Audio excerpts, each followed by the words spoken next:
My name's Bill Gorman, and I serve as the campus pastor of Christ Community's Brookside campus.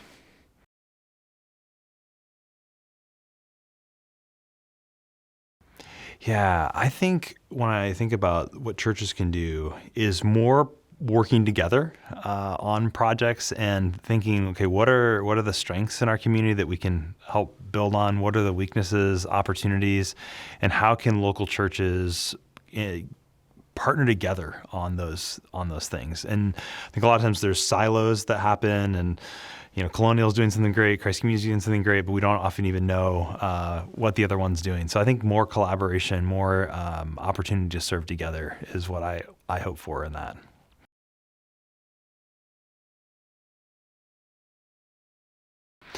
Yeah, I think the most memorable project that our church has been involved with caring for kids is at King Elementary School, which is where we partner. We actually did a whole sort of redo of their student, or rather their teacher lounge area, and we just asked the principal, like, what could we help out with over the summer? Is there a facilities need? Or she said, honestly, like this, nobody wants to spend time in our teacher's lounge because it's just bare and uncomfortable and uninviting. And so we put together a team. They painted, they brought in furniture and tables and decor for the walls, so it wasn't just blank. And it was just such a boost, I think, to their teachers to have a place where they felt like, oh, we actually want to go and spend time when we have 10 minutes in between a class. And it engaged our whole congregation in a number of different ways, with whether people were out kind of scouring to find good deals on furniture, or thinking through the design elements of what is this project going to look like. It used a lot of different gifts in our congregation. And we've done a lot of different things at King Elementary, but I think that's probably the most memorable one.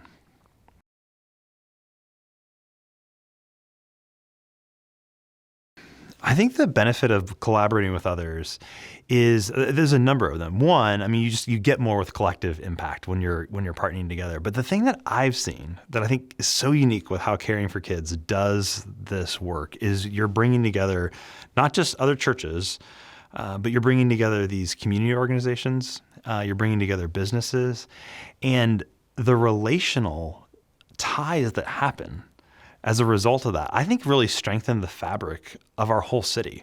I'm now sitting next to someone in a meeting who leads with Blue Hills Neighborhood Association, and I would never know them if it weren't for collaborating around King Elementary School together.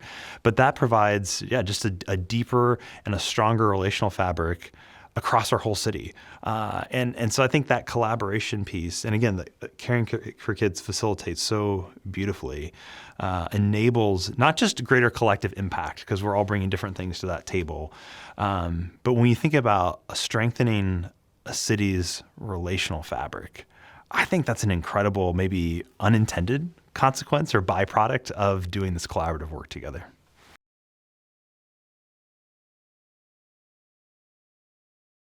I think the biggest dream I have for our kids' school community is really undoing the aloneness. My hope is that through the work of partnership, collaboration, strengthening teachers, school students, I think we all long to know others and to be known by others. And that's such a basic thing. But schools are such a place where that can either happen really beautifully or be a place where people can feel deeply alone. And so as I think about the big grand goal of education, not just learning a particular subject, gaining some skills, but I think my hope is that every student, teacher, administrator, when they walk into those buildings, would have this be a place where someone's face lights up with joy that they're there, that they feel known, where they're known by others. Because without that, I don't feel like great learning, great community can happen. It's that joy of relational knowing. So that's that's a big, grand thing. But I think that's my hope, is that our schools would be places that help undo the aloneness.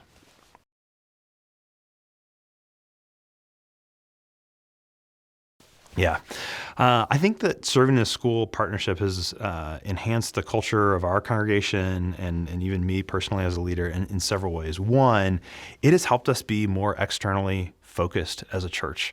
And it's so easy to get sort of caught up in your own day-to-day life and schedule and that kind of thing. But as we've built this set of relationships. Even as we think about what happened during the pandemic, our church was not just focused on what's happening with my kids at my school, but what's happening in this bigger school district and with these teachers that we've served and cared for, with these students that we've been lunch buddy mentors with, that kind of thing. So it just expands that love of neighbor category. It brings external focus. And for me, I think deeply, it's been a place of relational connection with other leaders in our city who I wouldn't know otherwise. Whether that's folks here at Caring for Kids, like Portia, the executive director, whether that's folks at Blue Hills Neighborhood Association, other leaders in organizations that have come together around that school, just those relationships with people I would not know otherwise has really enriched, my life, and I think has made us more effective as a church, because I'm just aware of other leaders and needs and issues in our city that I might not otherwise encounter.